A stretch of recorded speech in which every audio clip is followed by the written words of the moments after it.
YouTube thinks you will hate this video. So just to see if they're right, would you mind watching it all the way through and then let me know in the comments below at the end what it is that you hate the most? I'd really appreciate you participating in this little experiment. If you could incorporate the #1 habit found among billionaires and it wouldn't cost you a dime, would you do it? Well, studies have shown that billionaires, on average, read 50 books a year. In comparison, 85% of self-made millionaires read around 24 books a year, and the average American reads 12. So you want to improve your financial situation? I think we all know the answer. Read. Read more books. And why would you not read more books? Statistics show that adults who read 30 minutes a week are 20% more likely to be satisfied with their life. Reading for just 6 minutes can reduce your stress by 68%. Reading improves sleep quality. Reading can reduce the risk of Alzheimer's disease.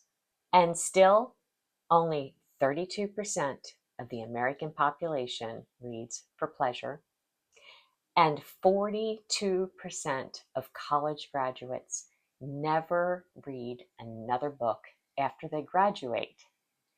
These are some sad statistics, really sad, and I think it needs to change.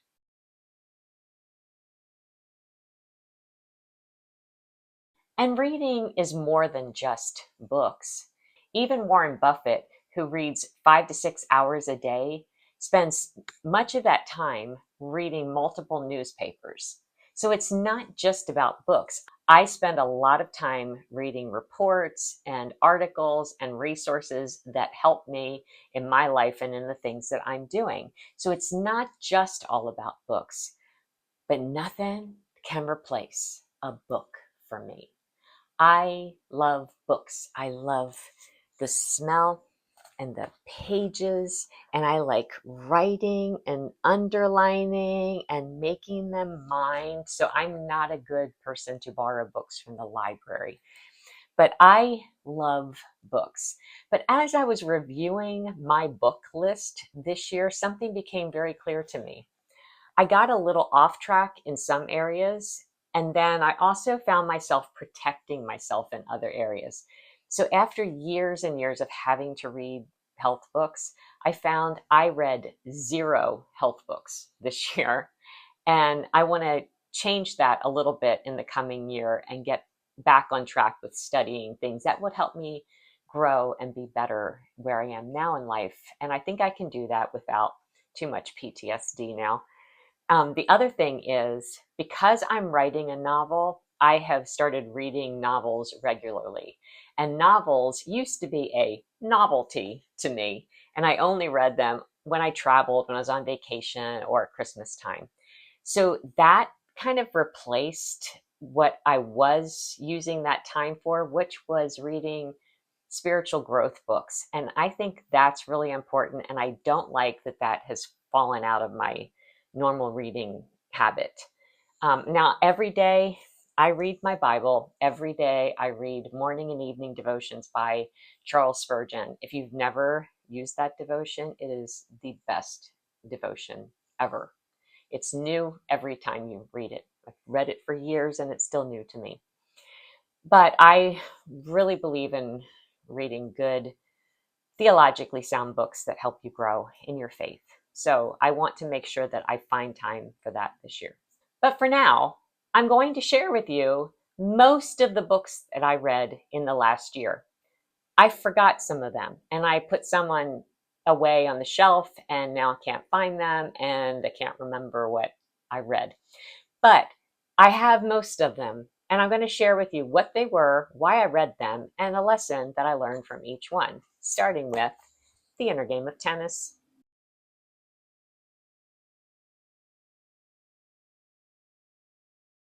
This book was recommended to me because I'm a coach, and this was written by a tennis coach. But don't you be fooled and think this is only for tennis coaches or tennis players or coaches in general. This book has changed my life. This book taught me all about how self one talks to self two and the damage that it does when you allow it. And I started really paying attention to that. And can I tell you, my self talk has gotten so much better. I do not talk down to myself anymore. And I am very aware of how self one is talking to self two. And it's because of this book. Read this book. It's thin, it's an easy read. There is so much value in here. And I have applied many of these principles and they work.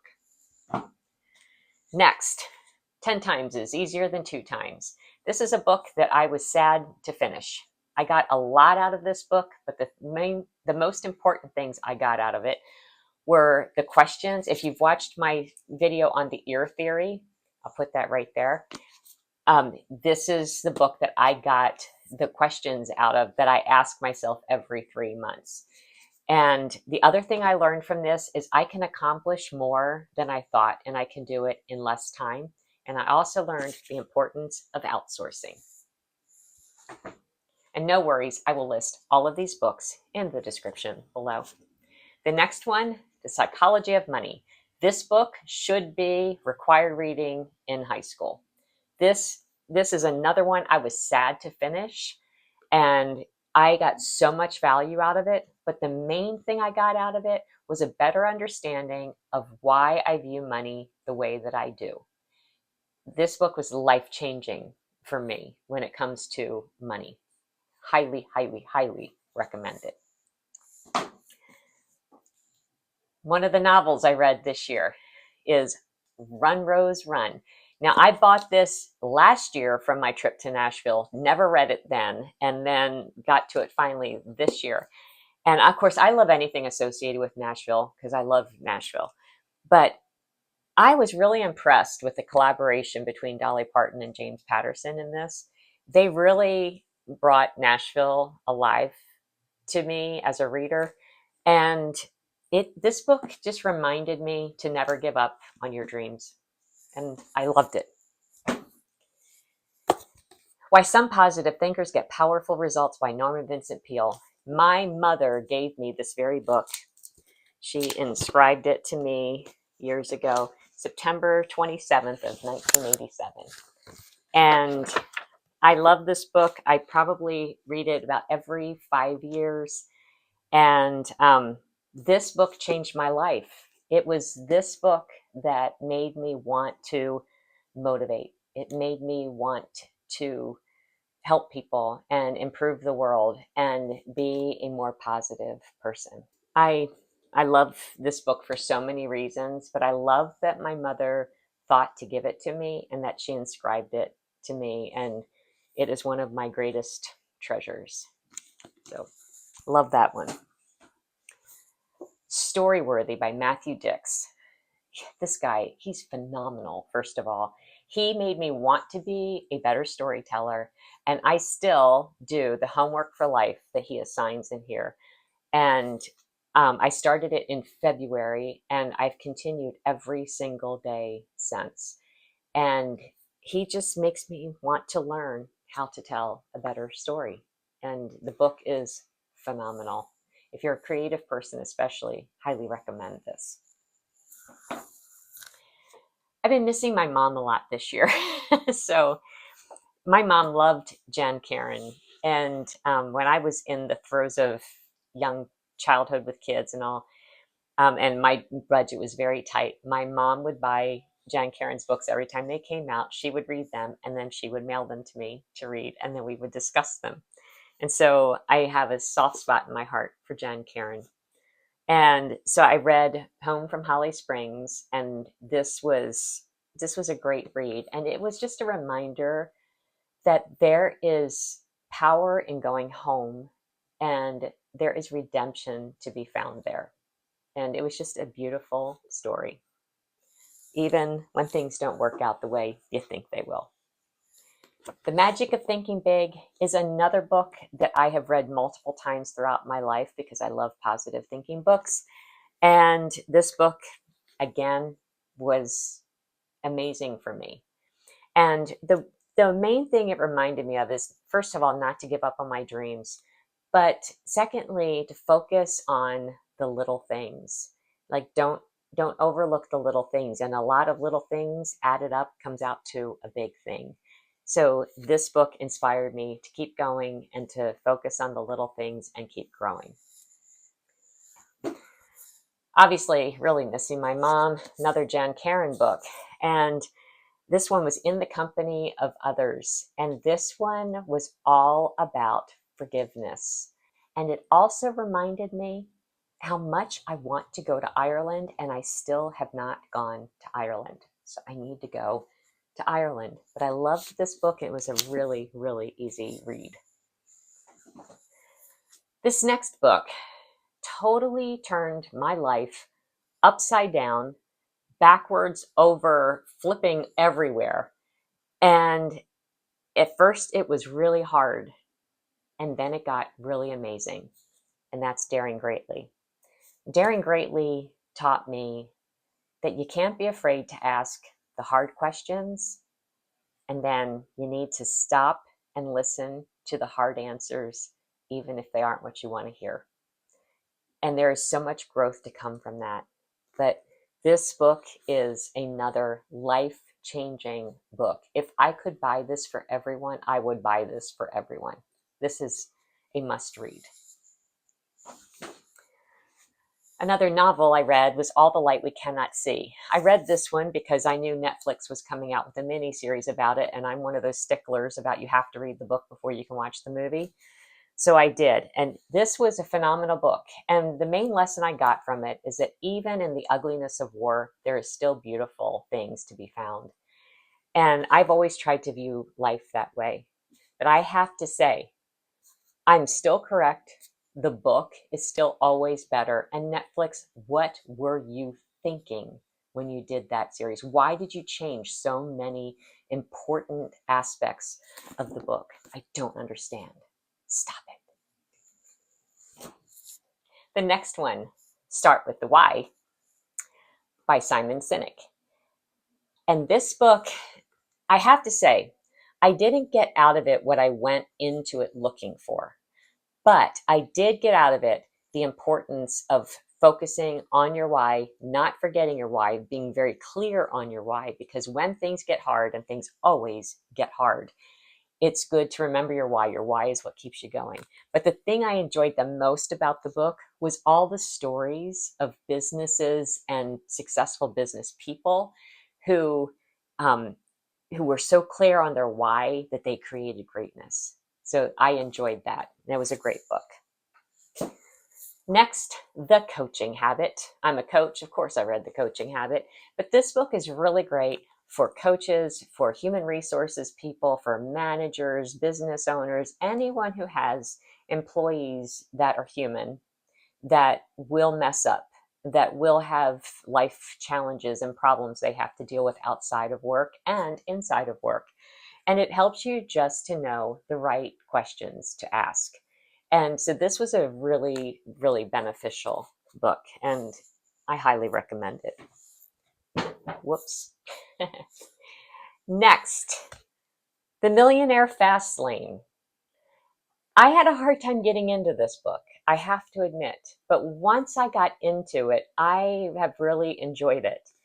And this book has helped me to see, first of all, there are several paths to wealth. And some of them are faster and some of them are slower, and some are more gambles and some will never pay off. But his philosophy and his view of money is really profound, and I find it interesting. And yeah, it just has made me really question how I'm looking at money, and what it means to me, and what is enough. So it's an interesting read, and I would recommend it because I think it'll make you look at money differently than you looked at it before. And finally, another novel, John Grisham's The Racketeer. I bought this book for my vacation, and I have to tell you, I will never forget the day that I went to the pool in Seacrest, Florida, and I open the book and I read, I am a lawyer and I'm in prison. It's a long story. And with that one line, I was completely sucked in.